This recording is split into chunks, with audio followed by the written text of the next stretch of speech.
来，乡亲啊，继续来看这个卫福部来公布到疫苗受害者会当摕到救济金的名单。讲顶个月是审查53案，其中有7案通过。啊，这7案内底，其中4例是注 AZ，3例是注莫德纳。比较较特别的是，中华有一个较无40岁查甫人注 AZ 了后，开始甩头毛，出现着鬼剃头的症状。虽然无法度确定甲 AZ 有关联，也毋过最后也是摕到救济金2万块。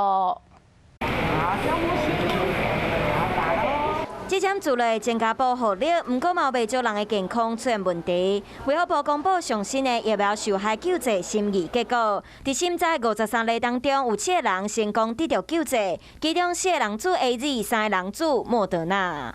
中华一位约无40岁查甫人注疫苗了后，头毛减一撮出现秃头，不过无法度确定甲注疫苗有关系，上尾也核准救济金2万块。这是一个青壮年的个案哦，那打完疫苗之后有很严重的落发秃头的一个情形哦。那时候因为是在打疫苗之后发生了哦，所以我们有帮他申请疫苗的救济。那中央有确定哦给予补偿。有时候我们的免疫系统，有时候在对抗疫苗成分的时候，不小心也把我们头发这些细胞的这个成分呢当作是外来的东西，就去对抗它。所以就导致头发会脱落。其实，咱台湾包括伫日本，嘛有女网友注莫德纳了后，头毛拉甲真紧，不过无法度证实甲注疫苗有关。除了有秃头副作用，台南一位30多岁男性注 AZ 了后，出现血甲变血小板结下症候群，嘛得到救济金150万。他是因为接种 AZ 疫苗后，那12天之后开始有头痛、头晕、反胃的症状。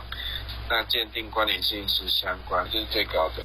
这摆核发的救济金对1万到上悬150万，希望会当予注疫苗了后出现不良反应的人自挂补偿。华视新闻看起来，赶快订阅我们的华视新闻 YouTube 频道，欢迎按赞、订阅、开启小铃铛，最新最及时的资讯要提供给你。